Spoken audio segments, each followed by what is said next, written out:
A chuva caía pesada sobre a cidade, transformando as ruas em rios turvos e gelados. Na calçada diante da mansão Marques, Lara ajoelhava encharcada com as mãos tremendo. Segurava uma mala velha recheada com o pouco que possuía, algumas roupas, fotos amareladas e o caderno de desenhos de sua filha, Ana, de 8 anos. Atrás dela, o portão imponente se fechava com o barulho metálico de uma sentença final. Do outro lado, a voz cortante de Antônio Marques, o milionário dono de metade dos prédios da cidade, ainda ecoava. Saia da minha casa agora. Não quero mais olhar para você. Ingratidão e incompetência não moram sob o meu teto. Lara tentou levantar a cabeça, mas as lágrimas se misturavam à chuva. Entre uma trovoada e outra, ela ouviu os risos abafados da esposa dele, Elisa, vindo da varanda. Era um riso frio, cheio de desdém. O tipo de som que fica preso na memória de quem sofre. Naquela madrugada, com os sapatos encharcados e o coração rasgado, Lara caminhou sob a tempestade. Cada passo era um nó na garganta. Cada trovão parecia um sussurro do destino dizendo: tudo tem seu tempo, inclusive a justiça, o passado que a empurrou. Lara sempre foi uma mulher de fé, mas a vida nunca foi gentil. Filha de uma costureira e de um pai desconhecido, cresceu em um bairro pobre da periferia. A mãe morreu cedo, deixando-lhe um conselho que se repetia em sua mente como um refrão: nunca perca a bondade, mesmo quando o mundo te tratar com crueldade. Foi com essa frase no peito que Lara buscou trabalho na mansão dos Marques. E foi lá que conheceu o verdadeiro significado de humilhação. Nos primeiros meses, acreditava que poderia conquistar respeito com esforço. Acordava antes das 5, limpava desde o jardim até os corredores de mármore, cozinhava sem descanso. Mas nada era suficiente. Antônio Marques enxergava nela apenas um número, uma peça de reposição barata, numa casa onde a arrogância era o tapete mais pisado. Durante 3 longos anos, Lara viu de tudo.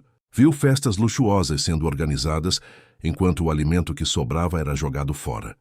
Viu empregados sendo despedidos sem explicação, porque o patrão acordou de mau humor. Viu a filha olhar pela janela da área de serviço e sonhar com um futuro que parecia inalcançável. Mas Lara aguentava. Eu posso suportar qualquer coisa, dizia, desde que minha filha tenha onde dormir. Porém, naquele fatídico dia, aquele da chuva, algo havia mudado. Antônio estava furioso com uma negociação que dera errado. Sua esposa, sempre vaidosa, procurava um alvo para descontar o próprio tédio. E Lara, exausta e distraída, atrasou o café. Um erro banal. Mas na casa dos Marques, um deslize era como um crime. Quando Lara tentou se explicar, Elisa arremessou uma xícara no chão. O café se espalhou como sangue sobre o mármore branco. Olhe só o que fez. Essa mancha vai ser difícil de tirar, estúpida. Antônio entrou na cozinha tenso e, sem pensar, disse a frase que mudaria tudo. Gente da sua laia devia agradecer por ter um teto. Está demitida e não quero mais vê-la aqui. E foi assim que Lara saiu, sem nem poder se despedir da filha, que dormia no pequeno quarto do fundo. Os dias seguintes foram os piores. Lara e Ana foram acolhidas por uma vizinha de alma generosa, Dona Ivone, que as deixou ficar num quartinho no fundo do quintal.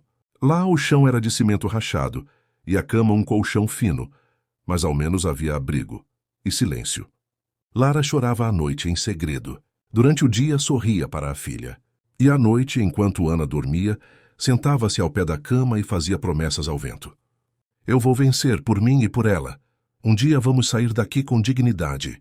Os meses se transformaram em anos. Lara trabalhou como diarista. Vendeu salgados em pontos de ônibus, aprendeu a costurar. Descobriu força onde acreditava haver fraqueza. Não era mais a empregada submissa. Era uma mulher moldada pela dor. Certa tarde, quando vendia bolos em frente a um hospital, uma senhora idosa tropeçou na calçada e caiu. Lara correu para ajudá-la, segurando-a com cuidado e oferecendo sua garrafa de água. Minha filha, obrigada. Se eu estivesse sozinha, teria me machucado, disse a mulher sorrindo. O nome dela era Dona Celina, uma das fundadoras de um instituto de caridade que cuidava de mulheres em situação de vulnerabilidade. Encantada com a humildade e gentileza de Lara, Celina a convidou para tomar um café. Nos dias seguintes, insistiu para que ela fosse até a fundação. Ali começou um novo capítulo.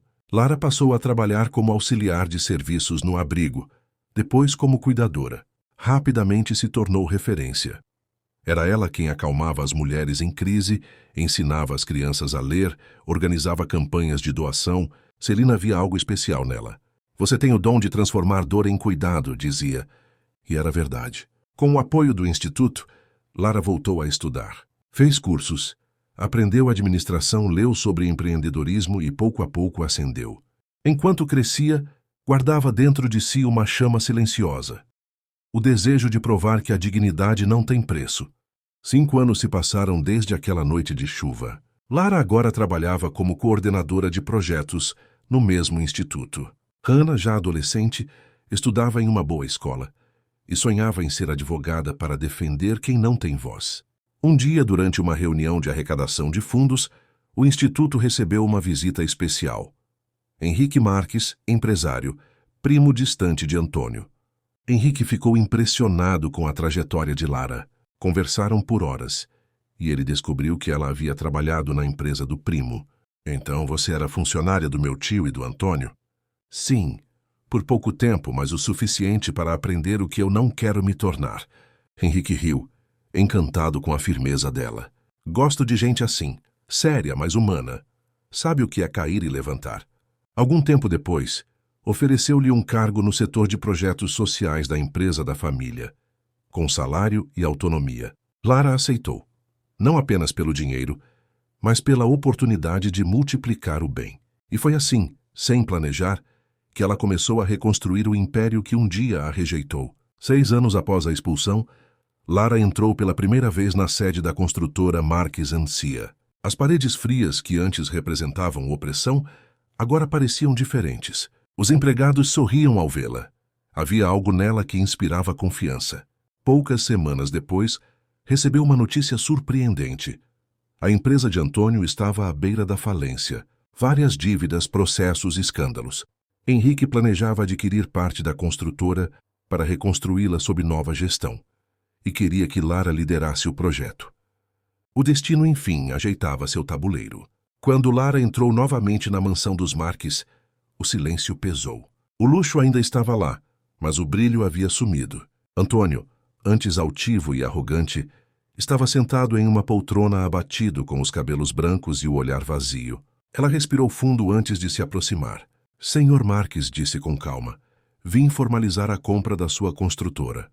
O senhor deve lembrar de mim. Ele levantou os olhos lentamente. Lara? Sim, aquela empregada que o senhor demitiu na chuva. Silêncio.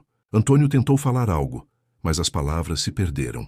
O orgulho que um dia parecia inquebrável agora era pó. O destino tem formas curiosas de nos ensinar, não acha? Ela continuou. Mas não vim para humilhar, vim para transformar. Assinaram os papéis em silêncio.